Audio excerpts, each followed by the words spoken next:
নমস্কার বন্ধুরা, আশা করি তোমরা সবাই খুব ভালো আছো এবং তোমাদেরই ভালোবাসায় আমিও ভালো আছি। আজকে আমি তোমাদের সঙ্গে মেথি শাকের একটা রেসিপি শেয়ার করব। আশা করি তোমাদের ভালোই লাগবে। তার জন্য আমি দেখো এখানে আটার মতো মেথি শাক একদম ধুয়ে তারপর পরিষ্কার করে আমি এইভাবে কেটে নিয়েছি। প্রথমে আমি গ্যাসটা অন করে দেব। প্রথমে দেখো একটা প্যান আমি বসিয়ে দিলাম। তেলটাকে প্রথমে ভালো করে কিন্তু গরম করে নিতে হবে। আর ভিডিও দেখার শুরুতেই কিন্তু একটা লাইক করতে তোমরা ভুলো না বন্ধুরা। তোমরা লাইক করলে ভিডিও বানানোর উৎসাহটা অনেক গুণ বেড়ে যায়, প্লাস আমার ভিডিওটা 10 জনের কাছে পৌঁছে যেতে সাহায্য করবে। প্যানটাকে ভালো করে আমি গরম করে নিচ্ছি। আর এদিকে দেখো 2 চামচের মতো চিনাবাদাম নিয়েছি, এটা আবার এগুলো দিয়ে দিলাম। এগুলোকে আমি হালকা ড্রাই রোস্ট করে নেব।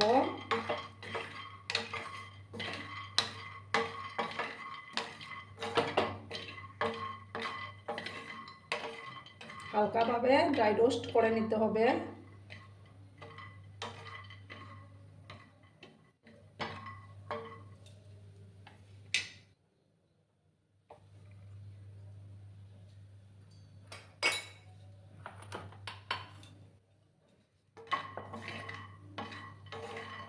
আর যেসব নতুন বন্ধুরা আজকে ফার্স্ট টাইম আমার চ্যানেলে ভিজিট করছো এবং আমার চ্যানেলটিকে এখনও অবধি সাবস্ক্রাইব করোনি, তারা আমার চ্যানেলটিকে সাবস্ক্রাইব করে আমার পাশে থাকার অনুরোধ রইল। পুরনো নতুন সব বন্ধুদের জানাই অনেক অনেক ভালোবাসা। 2 মিনিটের মতো আমি এটাকে একটু ড্রাই রোস্ট করে নেব। তোমরা কিন্তু ভিডিওটা বন্ধুরা একদম স্কিপ করো না।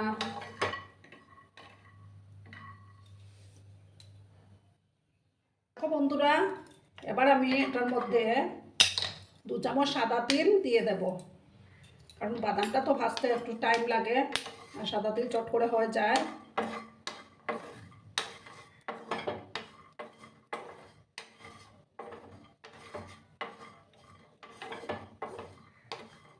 এবার আমি গ্যাসটা বন্ধ করে দিলাম বন্ধুরা। বন্ধ করে একটা ডিশের মধ্যে আমি নামিয়ে এটা মিক্সিতে আমি গুঁড়ো করে গ্রাইন্ড করে নেবো একটু জল দিয়ে। দেখো এটা মিক্সির মধ্যে ঢেলে আমি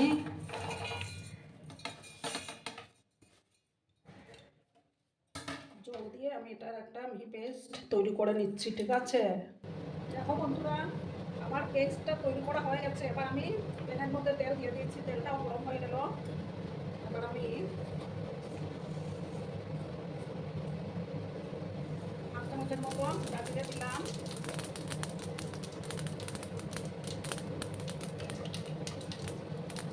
শুকনো লঙ্কা দিলাম।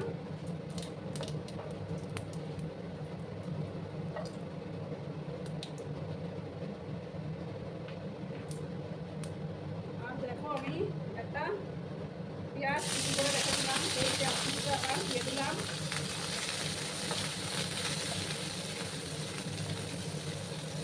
পেঁয়াজগুলোকে আমি একটু লাল লাল করে ভেজে নিচ্ছি।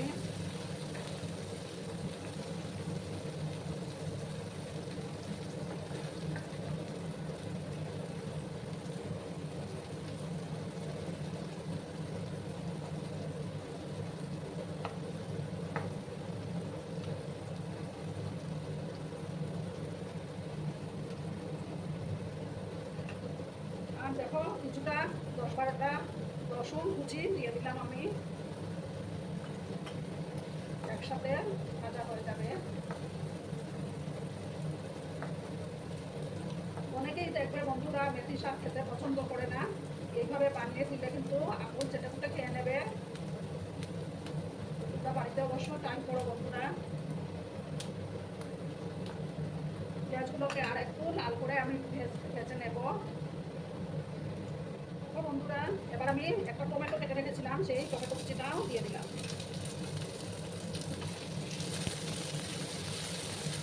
টমেটোটাকেও ভালো করে আমি এটার সাথে ভেজে নেব।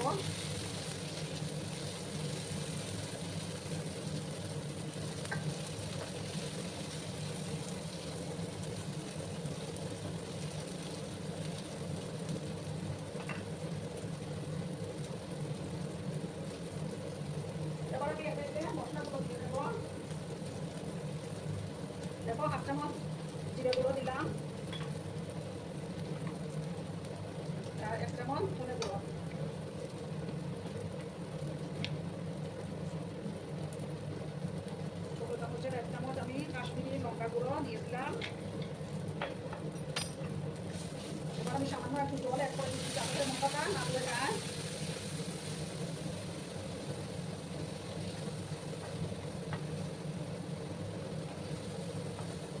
টমেটোগুলোকে একটু আমি কেটে কেটে দিচ্ছি।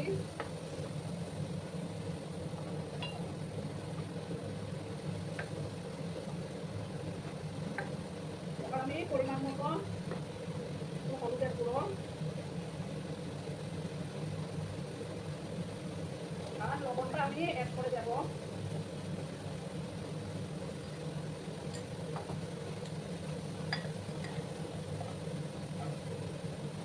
আর দেখো বন্ধুরা, এখানে আমি 2 চামচ বেসন নিয়েছি। বেসনটাকেও আমি এটার সঙ্গে একসঙ্গে কাটবো। বেসনটা দিলে তরকারি টেক্সচারটা ভালো আসে।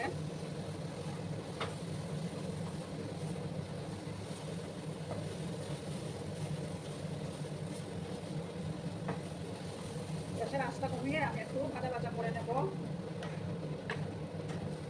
এটা কিন্তু দুর্দান্ত হয় বন্ধুরা।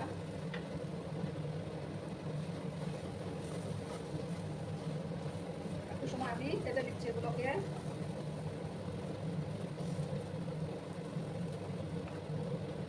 দেখো বন্ধুরা, এবার আমি এই যে বাদাম আর ইয়ের পেস্টটা দিলে পেস্টটা আমি দিয়ে দিলাম। মিক্সিং জারটা ধুয়ে জল আমি অ্যাড করে দেবো, কারণ মিক্সিং জারের মধ্যে অনেকটাই লেগে থাকে।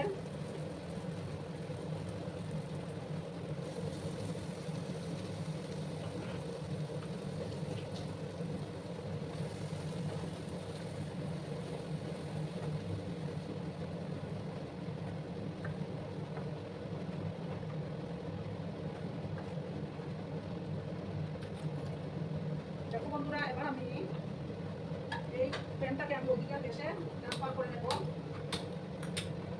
মশলাটা আমার কষতে থাকুক একদম লো ফ্লেমে। ওইদিকে আমি আরেকটা প্যান আমি বসিয়ে দিলাম। ওইদিকে অন্য প্যানে আমার মশলাটা কষাবো আমি।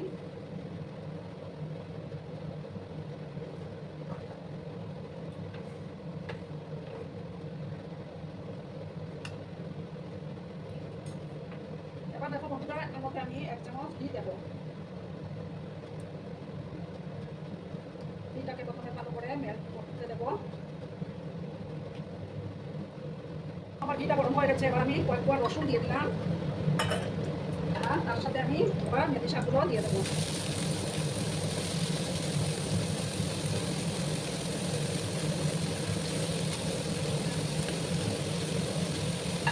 ভালো করে আমি মিক্স করে নেব। ওতে বেশি টাইম লাগবে না। দারুণ সুন্দর একটা ফ্লেভার বেরিয়েছে বন্ধুরা।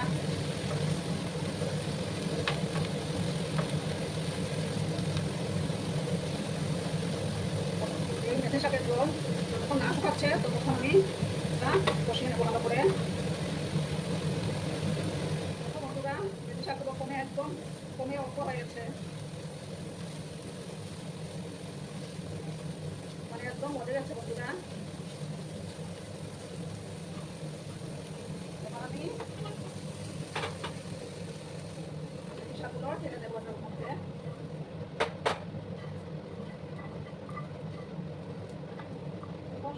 একদম অল্প হয়ে গেল মেথি শাকগুলো। এবার আমি সমস্ত কিছু ভালো করে মিক্স করে দিচ্ছি। দেখো বন্ধুরা, কালারটা কত সুন্দর আসছে আর ফ্লেভারটাও দারুণ এসছে। আরো কিছুক্ষণ আমি এইভাবে একটু কষিয়ে নেব।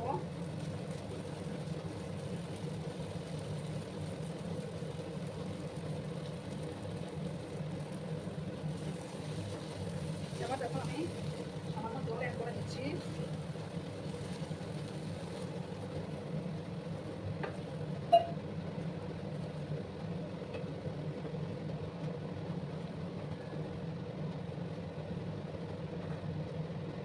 দেখো বন্ধুরা, কালারটা কত সুন্দর হয়েছে।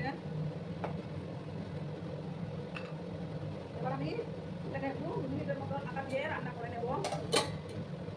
বন্ধুরা, এবার আমি ঢাকাটা সরিয়ে দিলাম। রান্নাটা কিন্তু অলমোস্ট ডান। এবার আমি গরম মশলার গুঁড়ো দিয়ে দেব।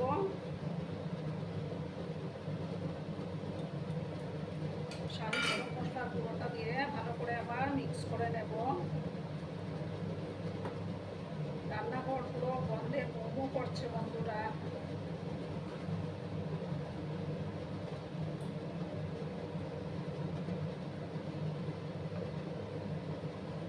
আর উপর থেকে কিছুটা রোস্টেড সাদা তিল আমি ছড়িয়ে দেব।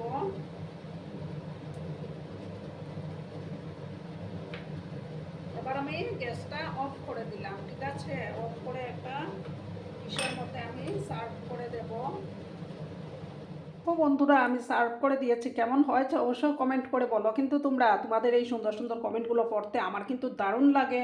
আর এতক্ষণ ধরে আমার ভিডিওটার সাথেও পাশে থেকে আমাকে এতটা ভালোবাসা দেওয়ার জন্য তোমাদেরকে আবারও জানাই অনেক অনেক ভালোবাসা এবং অনেক অনেক ধন্যবাদ। ততক্ষণে তোমরা সবাই খুব ভালো থেকো, সুস্থ থেকো, আনন্দে থেকো। আর আমার ভিডিওটার কোনো অংশেও যদি তোমাদের একটুও ভালো লাগে তাহলে অবশ্যই তোমাদের প্রিয়জনদের মাঝে শেয়ার করে দেওয়ার অনুরোধ রইল। ততক্ষণে খুব ভালো থেকো। ধন্যবাদ।